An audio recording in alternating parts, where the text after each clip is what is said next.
사랑 찬양대 귀한 찬양 감사드립니다. 우리 안에 계신 성령께서 오늘 우리에게 충만히 역사하실 줄로 믿습니다.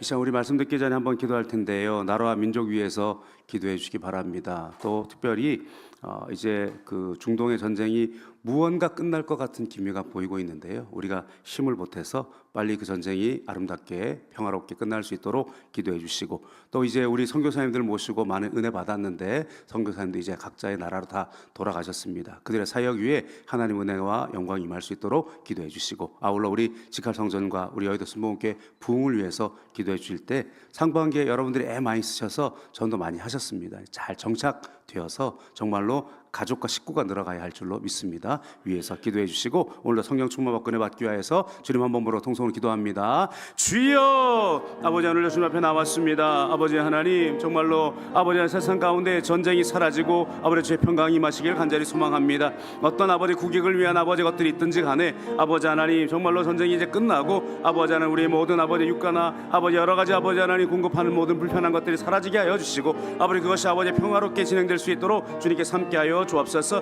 아버지 합의를 이루게 하여 주시고, 아버지 모든 사람들이 아버지 하나님, 정말로 아버지 하나님 정말 평화 가운데 나갈 수 있도록 주님께 역사하여 주옵소서. 특별히 아버지 하나님, 우리 많은 선교사님 우리가 모시고 은혜 받았는데 이제 아버지 각국으로 돌아가 또다시 아버지 하나님 그들의 사역에 아버지 매진해야 합니다. 아버지 그들이 증거하는 복음에 하나님 능력이 임하게 하시고, 그들의 삶에 하나님의 아버지 하나님 보호하심이 임하여 주셔서 아버지 정말로 땅까지 증거하시는 그 복음의 아버지 증거가 아버지 하나님 정말 온전히 사명 감당할 수 있도록 역사하여 주시고, 우리들도 지속적으로 기도하며 주님 앞에 나갈 수 있도록 함께하여 주옵소서. 아버지 하나님 모범이 되고 아버지가 텃밭이 되는 우리 여의도 순복음교회가 부흥해야 됩니다. 우리 당회장 목사님 영육간의 강건함으로 함께하여 주시고, 아버지 정말 교회가 부흥하며 아버지 산 가운데 아버지 주의 나라가 임할 수 있도록 역사하여 주옵소서. 특별히 우리 직할 성전에 맡겨진 사명 온전히 감당할 수 있도록 날마다 부르짖어 기도함으로 주의 지혜를 구하고, 오늘 아버지 주의 권능을 구하며 오늘 아버지 주님의 뜻을 따라 걸어가는 우리 모두 될 수 있도록 주님 역사하여 주옵소서. 아버지 특별히 아버지 상반기에 많은 아버지의 선도를 이루었는데 아버지 그들이 잘 정착되어져서 정말로 우리 예수 가족 되게 하시고 우리 직할의 가족이 될 수 있도록 주님께 붙들어 주옵소서. 아프고 힘든 자들이 있습니다. 주님 아버지 이 시간에도 치료하여 주셔서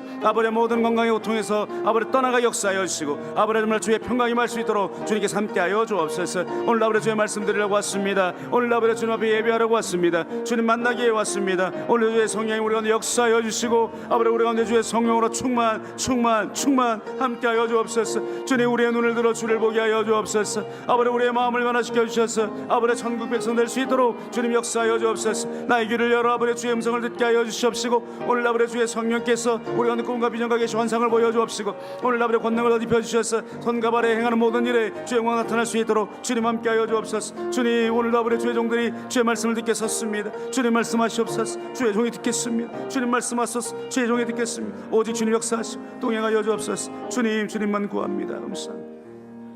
하나님 오직 주님의 은혜를 구합니다. 주님이 아니고서는 우리가 아무것도 할 수 없습니다. 그러나 주님 함께 하시면 우리가 무엇이든 할 수 있습니다. 아버지 하나님, 세상의 평화와 아버지 나라의 모든 일들 아버지 주님께 맡겨드려오니 주님 온 만물을 다스리시는 만유의 주제께서 다스리셔서 평강이 임하도록 역사하여 주옵소서. 교회를 들어 사용하여 주셔서 부흥케 하여 주시옵시고, 오늘도 가지고 나온 모든 문제가 응답받을 수 있도록 함께하여 주옵시며, 무엇보다 우리의 눈을 들어 주를 보게 하여 주시고 우리의 귀를 들어 주의 음성을 듣도록 허락하여 주시며, 오늘도 우리의 마음을 붙들어 주셔서 결단하며 도전하며 나아갈 때 되어지는 역사로 함께하여 주옵소서. 주님 오늘 주의 종들이 주의 말씀 듣기 위해 모였습니다. 이 시간에 주님 말씀하소서. 주의 종들이 듣겠습니다. 아버지 하나님 종이 전하는 말씀 가운데 성령의 은혜만 있도록 역사하여 주옵소서. 예수님의 이름으로 기도드립니다. 아멘. 감사합니다. 오늘 동행 중에 있는 줄 알고, 이런 제목으로 함께 은혜를 나누겠습니다. CCM 찬양 중에 제목이 좀 독특한 제목이 하나 있어서 제가 한번 이렇게 자세히 살펴본 적이 있습니다. 제목이 뭐였냐면 아 맞다예요. 아 맞다. 그런데 부제, 그러니까 우리가 되게 원래 제목보다는 가사 첫 줄을 이제 제목으로 많이 부르기 때문에 가사 제목은 그랬어요. 하나님이 날 사랑하시네. 뭐 이런 이제 제목인데요. 가사가 그렇습니다. 하나님이 날 참 사랑하시네. 요걸 4번 반복해요. 하나님이 날 참 사랑하시네. 하나님이 날 참 사랑하시네. 하나님이 날 참 사랑하시네. 그러면서 이렇게 고백합니다. 세월에 묻혀 또 현실에 갇혀 잊고 살다가도 그냥 살다가도 어느 날 문득 생각해 보면 하나님이 날 참 사랑하시네 이렇게 고백하고 있어요. 그러니까 하나님 날 사랑하시는 게 당연한데 세월에 묻히고 현실에 갇혀서 잊고 살 때가 있더라는 거예요. 그리고 그냥 살 때도 있었다는 거예요. 그런데 어느 날 문득 생각이 났다는 거예요. 그럴 때 하나님이 날 참 사랑하시네. 그래서 제목이 아 맞다 이거예요. 여러분 어떻습니까? 하나님의 사랑을 날마다 고백하며 살아야 되지만 때로 그렇지 않을 때가 있어요. 세월에 묻혀 살고 또 현실에 갇혀 살고 그리고 그냥 잊고 살기도 하고 그냥 살기도 하고 그런데 웬일인지 웬은인지 하나님이 그냥 우리를 툭 건드려 주시는 거죠. 그래서 하나님의 사랑이 우리에게 훅 느껴질 때가 있다는 것입니다. 은혜입니다. 이게 얼마나 큰 은혜인지 모릅니다. 이게 없으면 큰일 나요. 그런데 더 큰 은혜는 아 맞다 할 것이 아니라 날마다 아멘 아멘 할렐루야 할렐루야 그러고 살아야 할 줄로 믿습니다. 그런데 우리가 그렇지 않을 때가 있다는 거예요. 우리는 그냥 당연히 그럴 줄 알고 있다고 생각하는데 자, 부활하신 예수님이 베드로 찾아오셨을 때 네가 나를 사랑하느냐 이렇게 질문했을 때 베드로는 처음에 당연합니다 이런 표현을 쓴단 말이에요. 그래서 그러하외다 이렇게 말씀하거든요. 그러면서 내가 주를 사랑하는 줄 주께서 아십니다. 근데 예수님이 3번 연거푸 질문하시니까 고민했단 말이에요. 아 이게 뭔가 주님께서 뜻이 있으신가 보다. 그럴 때는 고민하고 근심하면서 그렇지만 내가 주님을 사랑하는 것을 주님이 아십니다. 그렇게 고백을 한다는 거죠. 어떻게 보면 내게 당연히 있을 줄 알았는데 내 가운데 그것이 당연하게 이게 할 수 있는 줄 알았는데 어느 날 문득 안 될 때가 있더라는 거예요. 그러면서 아 내가 진짜 무슨 문제가 있구나 이런 걸 깨달을 때가 있다는 것이죠. 아 맞다는 은혜긴 합니다. 아 맞다가 자주 계속되면 좋죠. 아침에도 아 맞다 주님 나를 사랑하시지, 점심에도 아 맞다 주님 나를 사랑하시지, 이러면 날마다 새로울 거예요. 그런데 아 맞다의 간격이 너무 길면 안 돼요. 한 일주일 만에 아 맞다, 한 달 만에 아 맞다 이러면 안 됩니다. 오늘 우리 가운데 오늘 이 시간에도 아 맞다 할렐루야 고백되는 우리들 되었으면 좋겠습니다. 오늘 본문에 보니까 부모가 아 맞다 한 때가 언제냐면 하루끼리 지난 다음이에요. 그런데 이게 별것이 아닌 게 아니잖아요. 아이를 잃어버렸는데 하루를 떠났다. 이게 큰일인 거죠. 여러분 우리 주님 잊고 살아가는 것이 아 맞다가 하루 지났는데 아이 별거 아니야 이러면 안 된다는 거예요. 큰일이구나, 빨리 돌아가야 되겠구나, 그런 마음 가져야 할 줄로 믿습니다. 오늘 예수님의 부모가 이렇게 각성을 하죠. 41절에 43절 다시 한번 읽어보겠습니다. 그의 부모가 해마다 6월절이 되면 예루살렘으로 가더니 예수께서 12살 되었을 때에 그들이 이 절기의 관례를 따라 올라갔다가 그 날들을 마치고 돌아갈 때에 아이 예수는 예루살렘에 머무셨더라. 그 부모는 이를 알지 못하고 몰랐다는 거예요. 왜 몰랐느냐? 같이 있는 줄 알았다 이렇게 표현을 하고 있다는 거죠. 당시 6월절이 되면 온 나라의 사람들이 다 이제 올라갑니다. 그러니까 올라갈 때 이제 예루살렘으로 가려면 뭐 여의도에 있는 사람, 뭐 동작구에 있는 사람, 영등포에 있는 사람, 뭐 저쪽 멀리 저희가 산 하남에 있는 사람 다 올라가는 거잖아요. 다 올라가니까 모두 다 믿는 사람들이란 말이에요. 근데 이 절기 때마다 남자들은 다 보이라고 하니까 거의 전 국민이 움직이는 거예요. 그럼 어떻게 움직이겠어요? 좀 먼 거리를 가야 되니까 동네 사람들, 이웃 사람들 갈 거 아니에요. 영희 아버지 갑시다, 철수 아버지 갑시다 이러면서 우르르 간단 말이에요. 우르르. 그러니까 이 순례단을 이루어 가지고 한 동네에서 몇십 명, 몇백 명씩 이제 순례단을 이루고 이제 예루살렘에 모이면 한 번에 모이는 인원이 200만, 300만 명 정도 된답니다. 그러니까 엄청난 거죠. 그러니까 예수님의 가족들도 많은 친족들, 친구들, 동네 사람들 같이 올라갔을 거예요. 그러면 이 올라갈 때 보통 가족 단위로 다니는 게 아니고 애들은 애들끼리 그리고 남자는 남자끼리 이렇게 많이 간답니다. 그러니까 그럴 수 있죠. 저 아이들과 함께 있겠거니 할 수 있을 수도 있습니다. 그러나 어쨌든 문제는요, 그 예수님이 안 계셨다는 거예요. 가기 전에 일단 체크는 했어야죠, 그죠? 그런데 하루길을 갔는데 그 무리 중에 없다는 걸 발견합니다. 여러분 오늘도 우리가 아 맞다는 좋은데 우리가 아 맞다가 거꾸로 하나님 날 사랑하시네, 하나님 늘 함께 계셨구나, 아 맞다가 돼야 되는데 내 안에 예수님이 무언가 비어 계시구나 라고 하는 것을 느끼는 것도 은혜지만 그러지 않기 위해서 우리가 어떻게 해야 되느냐, 또 그것을 발견했을 때 어떻게 해야 되느냐. 왜 예수님의 부모들이 예수님을 잃어버렸는지 우리가 다시 한번 체크해 봤으면 좋겠습니다. 첫 번째 우리가 생각해야 될 것은요, 동행 중에 있는 줄로 알았다, 이렇게 되어 있습니다. 44절인데요 같이 한번 읽어주실까요? 시작.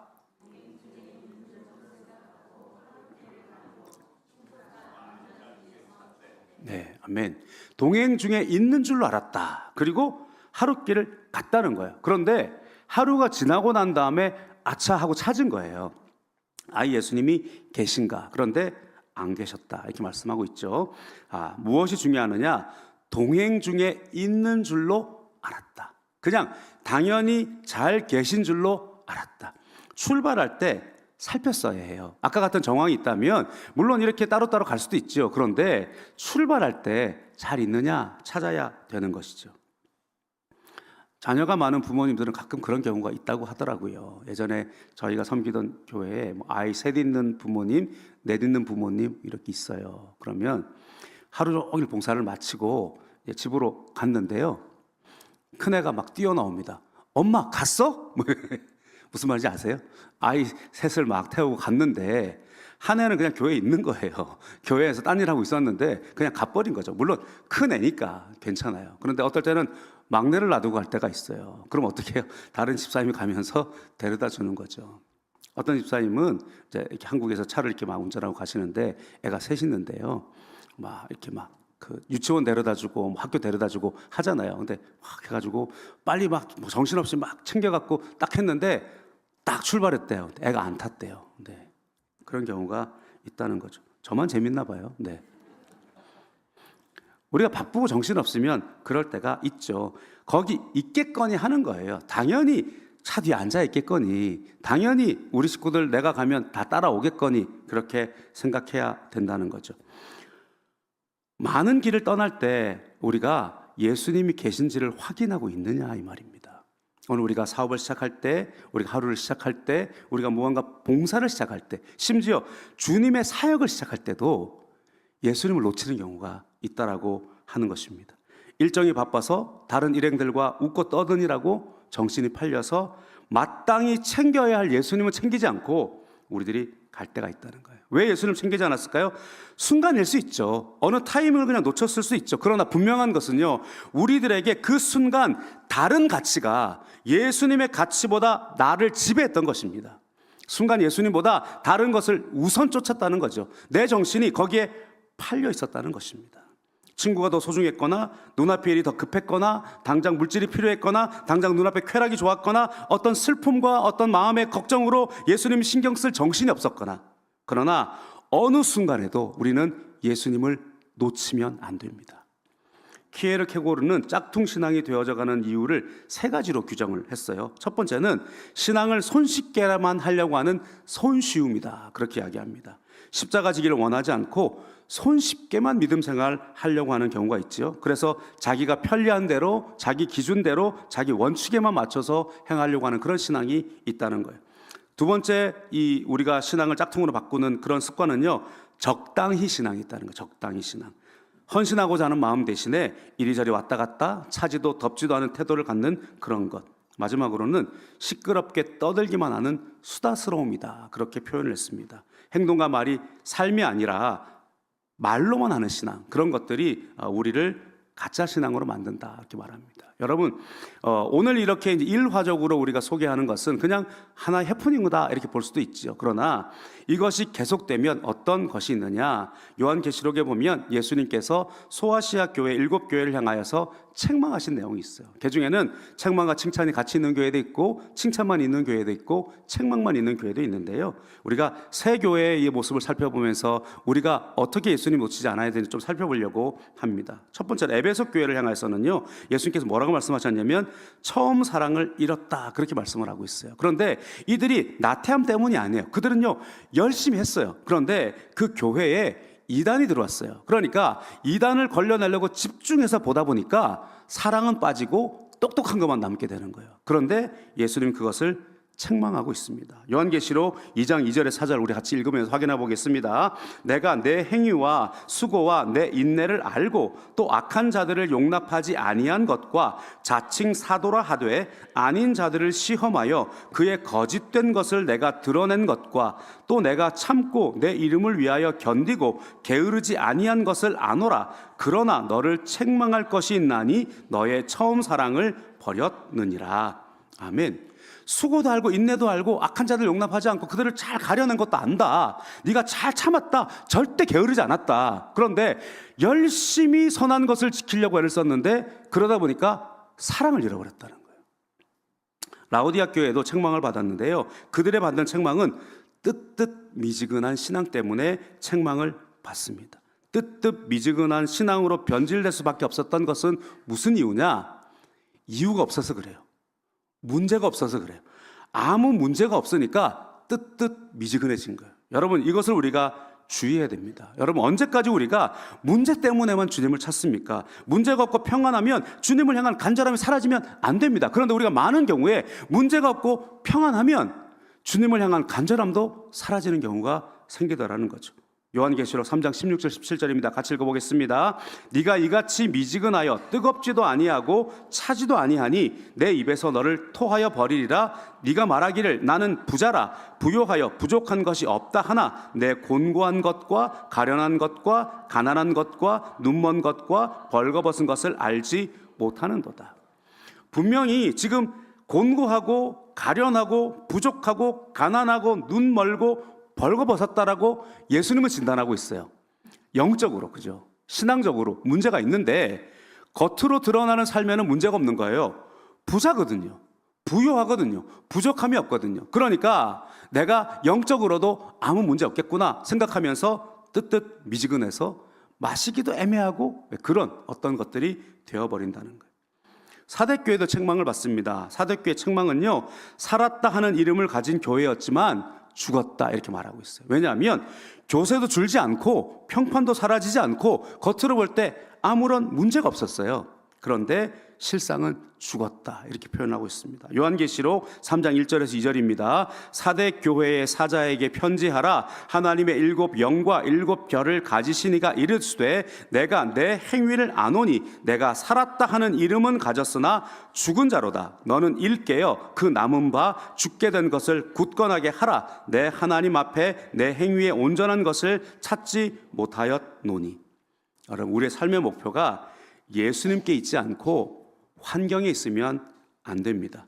다만 교인 수가 많아지고 삶에 문제가 없으면 교회가 뜨뜻미지근해질 수 있습니다. 그러나 외견상 발전에만 집중하면 겉으로 보기에 살아있는 것처럼 보여지면 사실은 죽은 교회, 생명력을 잃어버린 교회로 전락할 수 있다는 것입니다.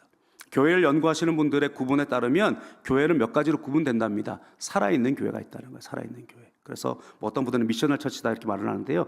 사명이 남아있고 살아있어서 정말로 예배가 살고 복음 전하는 거 살아있고 날마다 그런 교회가 있다는 거죠. 그런데 현상만 유지하는 교회들도 있다는 거예요. 현상만 유지하는 교회. 그래서 아무 문제가 없는 것처럼 보이는 사대교회와 비슷하죠. 문제가 없어서 교회가 그냥 예배하는 숫자가 날마다 그대로 있고 현상은 늘 유지되고 있다. 그러나 그 안에서부터는 싱크홀처럼 무언가 거대한 것들이 빠져나가고 있는 것을 깨닫지 못한다는 것. 그것이 지나면 어떻게 되느냐? 쇠퇴하는 교회가 됩니다. 어떤 교회는 박물관 교회라고 말하기도 하고 죽은 교회라고 이야기도 하기도 합니다.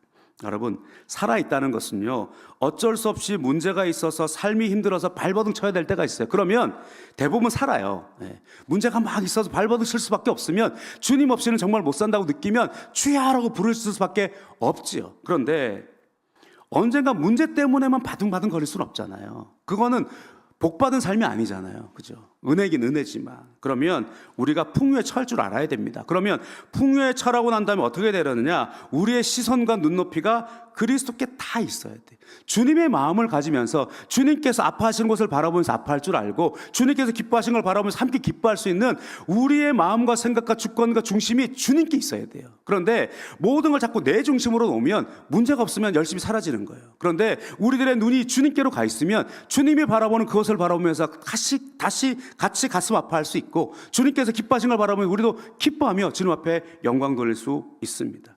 예배의 기품을 날마다 누리고 주님으로 충만하고 주님의 사명을 감당하는 우리들, 누군가의 영혼을 위해서 기도하고 누군가의 삶의 짐을 함께 지고 교회의 모든 것들에 우리들의 희생을 지며 가는 그 삶이 되어야 된다는 것입니다. 군사불체란 말이 있어요. 임금과 선생님과 아버지는 하나다.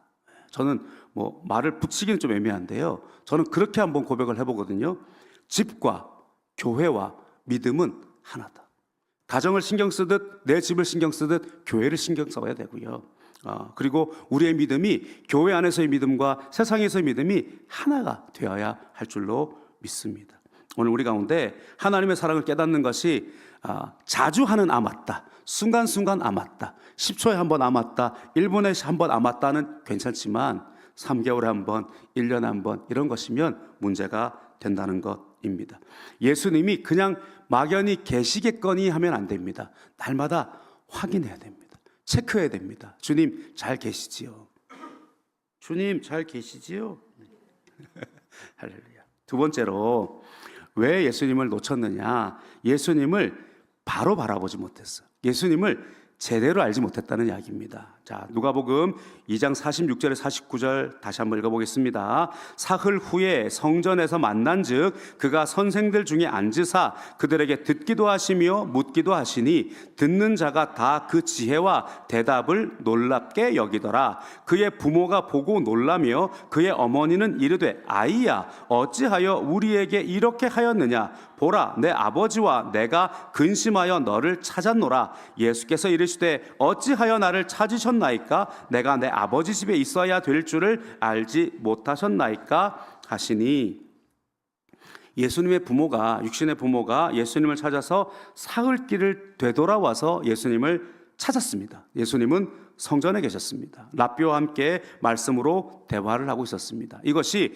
예수님이기 때문에 그런 것도 있지만 당시에는요 12살이 되면 유대는 성인식을 한답니다. 그래서 12살의 성인식을 이루어질 때에 무엇을 하느냐면 경건한 유대인의 자녀는요 토라를 외웁니다. 12살이 되면 창세기, 출애굽기, 레위기, 민수기 이거를 외워요.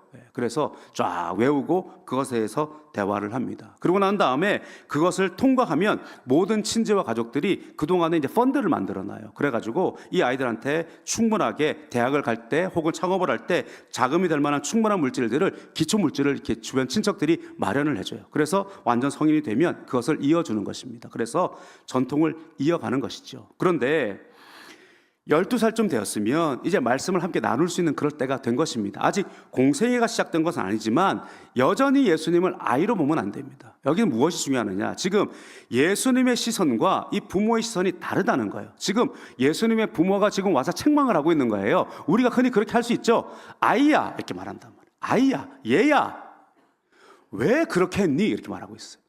왜 우리를 안 따라왔니? 그렇게 말하는 거죠. 내가 걱정하고 근심하는 거 모르니? 왜 부모를 근심하게 했니? 여러분, 우리들도 예수님 앞에, 하나님 앞에 그럴 때가 얼마나 많습니까? 하나님, 왜 나를 걱정시키셨어요? 왜 하나님 나를 그냥 내버려 두셨어요? 왜 하나님 내가 가는데 안 따라오시죠? 그렇게 말한다는 거. 그런데 예수님 뭐라고 말씀합니까? 내가 아버지 집에 있어야 할 줄을 알지 못하셨습니까? 그렇게 묻는 거예요. 우리의 중심이 내 중심으로 있기 때문에 주님 앞에 서운한 거예요. 우리의 중심이 날마다 하나님께 있어야 할 줄로 믿습니다. 우리가 예수님을 영접하고 내 삶으로 모셨다라고는 하지만 여전히 내 삶의 주도권은 내게 있을 때가 얼마나 많습니까? 우리가 예수님께 내 삶을 맡겨드리고 주님이 인도하신 대로 걸어가야 되는데, 여러분 우리가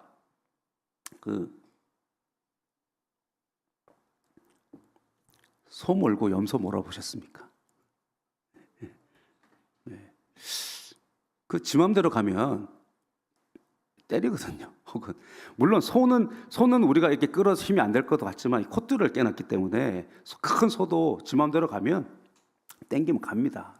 그래서 주인이 원하는 대로 바른 길로 가야지 가는 거지. 아무리 걔네들이 앞으로 가긴 하지만 그러나 이렇게 체크를 해줘야 됩니다. 근데 내 마음대로 가려고 고집하면 때리거나 바르게 돌려야 되는 거죠. 그런데 내가 앞으로 간다고 해서 내 마음대로 가면 안 되는 것입니다. 마치 아이를 대하듯이 내 컨트롤에 있기를 원한단 말이에요. 예수님을 아이야 얘야 이렇게 생각하는 건 아닙니까? 살아계신 하나님의 아들이시고요, 천지를 창조하신 하나님이십니다. 그 예수님이 나에게 그 예수님의 보혈로 말미암아 생명으로 말미암아 나를 대속하신 구속자십니다. 그런데 그 주님이 내 마음대로 움직이기를 원하는 거예요. 내 안에 계신다고 해서 예수님과 다른 방향으로 내가 걸어가 놓고 왜 예수님이 나를 안 따라오지 하고 있지는 않느냐라고 하는 것입니다. 존중하지 않아서가 아니라 내 일과 예수님의 일을 구별하지 못해서 그럴 경우도 있습니다. 예수님을 잘 몰라서 그런 경우도 있습니다. 많은 목사님들이요, 예수님과 알라딘 램프의 요술 지니와 비교하면서 잘 질문합니다. 마술 램프 지니는요, 이렇게 하면 나오잖아요, 그죠? 흔들면 나와서 주인님 뭘 도와드릴까요? 그런데 엄청난 능력을 가지고 있고 엄청난 힘을 가지고 있고 모든 걸 할 수 있는 힘을 가지고 있지만 요걸 이렇게 문질러에 나오는 어떤 그런 저주 때문에 순종을 하는 거죠. 그런데 예수님과 진이의 차이는 뭐냐면 예수님은 늘 우리와 함께 계세요. 그죠? 예수님은 내가 필요할 때 문질러서 나오시는 분이 아니에요. 그런데 우리가 마치 기도하듯 마치 치성을 드리듯 무언가 바치듯 내가 문질렀을 때 잠깐 예수님이 딱 나타나길 원해요. 그리고는 문제가 끝나면 램프 안으로 들어가 버리길 원할 때가 많아요. 슈퍼맨이 날라옵니다. 어디선가 문제가 생기면 슈퍼맨이 쫙 나타나죠. 그리고 문제를 해결하면 슈퍼맨 어떻게 해요? 인사를 탁 하고 샥 날아갑니다. 그러면서 우리는 슈퍼맨 이런단 말이에요. 우리 예수님은 그렇지 않아요. 우리 예수님은요, 내 안에 들어가 계시길 원하세요. 내가 가장 힘들 때에도 거기 계시길 원하시고, 때로는 내가 가장 연약하고 부끄러운 모습을 가지고 있을 그때에도 예수님은 거기 계세요. 우리가 주님 앞에서 그 모습 그대로 나와야 하는데, 내가 주님께서 무언가 내가 불필요한 일을 할 때는, 주님 앞에 아름답지 않을 때는요, 주님 저 방에 좀 갇혀 계세요. 그렇게 말할 때가 얼마나 많느냐라고 하는 것입니다. 주님이 우리와 늘 함께 계셔야 됩니다. 우리가 주님을 온전히 바라보고 우리의 삶의 주인이 주님 되심을 고백하고 우리는 그 길을 따라가야 하는 자임을 날마다 고백해야 예수님을 놓치지 않을 수가 있습니다. 세 번째로 우리는 뭘 해야 되느냐? 놓쳤다면 어떻게 할 겁니까? 예수님을 찾아야 돼요.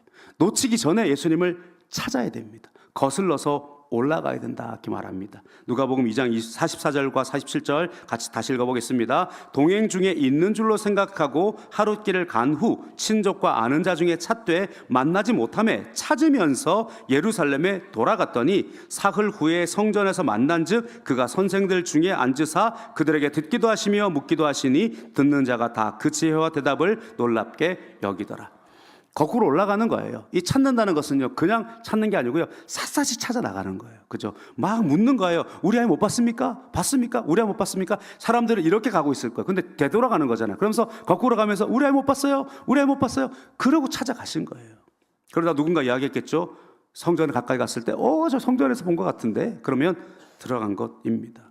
많은 경우에 예수님 여기 잠깐만 계세요? 우리가 하고 떠나요. 그러나 우리들은요, 내 중심이 아니라 주님께로 바라볼 수 있는 그런 우리들이 되어야 할 것입니다.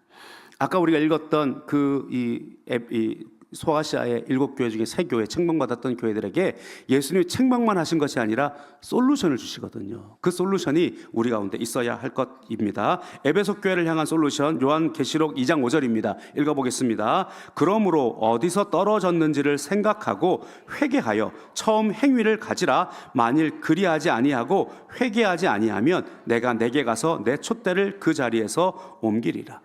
어디서 떨어졌는지를 발견하고 다시 처음 행위를 가져라, 그렇게 말씀하고 있습니다. 사랑의 행위들을 다시 붙잡아라, 이렇게 말씀하고 있는 거죠.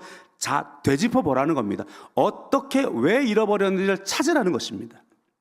라오디아 교회를 향해서는요, 열심을 내라, 그렇게 말씀하고 있어요. 요한계시록 3장 18절에 20절입니다. 내가 너를 권하노니 내게서 불로 연단한 금을 사서 부유하게 하고 흰 옷을 사서 입어 벌거벗은 수치를 보이지 않게 하고 안약을 사서 눈에 발라 보게 하라. 무릇 내가 사랑하는 자를 책망하며 징계하노니 그러므로 열심을 내라, 회개하라. 볼지어다 내가 문 밖에 서서 두드리노니 누구든지 내 음성을 듣고 문을 열면 내가 그에게로 들어가 그와 더불어 먹고 그는 나와 더불어 먹으리라. 열심을 내라.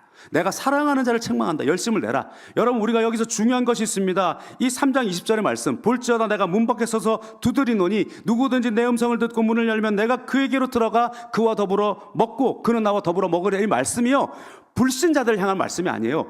교회를 향한 말씀이에요. 예수님이 이 교회에 안 들어와 계신다는 거예요. 지금요, 예수님을 밀어냈다는 것입니다. 문 밖에서 두드리고 계신다고 말씀하고 있어요. 내가 너와 함께 먹어야 된다. 너희는 나와 함께 먹어야 된다. 너의 삶의 현장에 내가 들어가길 원한다. 너희들의 그곳에 내가 있기를 원한다. 그런데 왜 지금 나를 밀어내고 있느냐라고 말씀하고 있는 거예요. 여러분, 오늘 우리 가운데 주님을 모셔드려야 됩니다. 오늘 주님께서 나와 함께 더불어 먹고 나는 주님과 함께 더불어 먹고, 성과 속은 구분이 없습니다. 예수님 안에서 이제 거룩한 어떤 공간의 그 거룩만 있는 것이 아니고요, 예수님 안에서 내가 거룩하다고 여겨주셨기 때문에 거룩하신 성령이 내 안에 들어와 계시잖아요. 내가 성전이 됐다고. 이거는요 그냥 건물의 교회의 성전의 구분이 아닙니다. 여러분, 지성소의 그 마지막에 그 피를 가지고 겨우 들어가는 그 지성소, 그것이 내 안에 이루어졌다는 거. 이건 놀라운 사건이에요.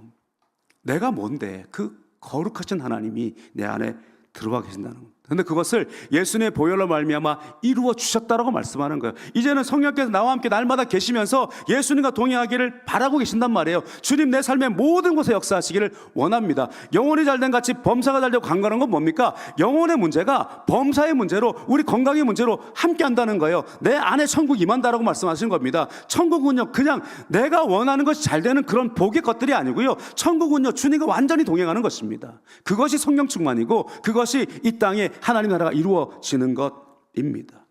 되짚어 가야 돼요. 사대교회를 향하여서는 처음 신앙의 가르침을 되짚어 일깨워라 그렇게 말씀하고 있어요. 요한계시록 3장 3절입니다. 그러므로 내가 어떻게 받았으며 어떻게 들었는지 생각하고 지켜 회개하라. 만일 일깨지 않으면 내가 도둑같이 이르리니 어느 때 내게 이르는지 내가 알지 못하리라. 여기 세 교회를 향하여서 책망한 동일한 말씀이 있어요. 회개하라 합니다. 회개하라. 회개하라. 회개하라는 것은요 뉘우치는 것만 끝나는 것이 아니라 돌이켜서 하는 거죠. 사대교회는요 어떻게 배웠는지 어떻게 깨달았는지 말씀부터 다시 한번 찾으라는 거예요. 그리고 에베소 교회는요 우리 잃어버린 행위들을 회복하라는 거예요. 그리고 이 다른 교회는 우리 가운데 뭐라고 말합니까? 라오디게아 교회는 열심을 내라 이렇게 말씀하고 있잖아요. 우리가 처음 은혜 받았던 것 회복해야 돼요. 말씀으로 우리가 찾아내야 돼요. 그리고 우리가 잃어버린 행위들도 찾아내야 돼요. 우리들 뜨거운 마음을 회복해야 되는 것입니다. 되돌아가야 됩니다. 많은 경우에 답은 성전에 있습니다. 예수님을 어디서 찾았다고요? 성전에 찾았다. 누가복음 2장 48절 49절 다시 한번 읽어보겠습니다. 그의 부모가 보고 놀라며 그의 어머니는 이르되 아이야 어찌하여 우리에게 이렇게 하였느냐 보라 내 아버지와 내가 근심하여 너를 찾아노라. 예수께서 이르시되 어찌하여 나를 찾으셨나이까 내가 내 아버지 집에 있어야 될 줄을 알지 못하셨나이까 하시니. 아멘. 예배도 교회에서 드리지요, 말씀 공부도 교회에서 하지요, 열심으로 사역하는 것도 교회에서 하지요. 여러분, 교회를 떠나면, 모이기를 힘쓰는 것을 패하기 시작하면 점점점 주님과 멀어지기 시작합니다. 분명합니다.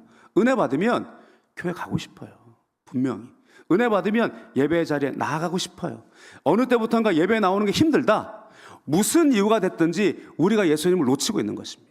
오늘 우리가 주님 앞에 나와서 주님 앞에서 다시금 그 열심을 회복하는 우리들, 물론 다양한 이유들이 있을 수 있습니다. 그런데 많은 경우의 가장 빨리 찾아오는 답은 일단 성전으로 오는 것입니다. 거기에서부터 문제를 해결하며 나가게 되면 주님과 함께할 수 있을 줄로 믿습니다. 오늘 우리는 예수님과 동행하고 계십니까? 임재가 사라지면 동행할 수 없습니다.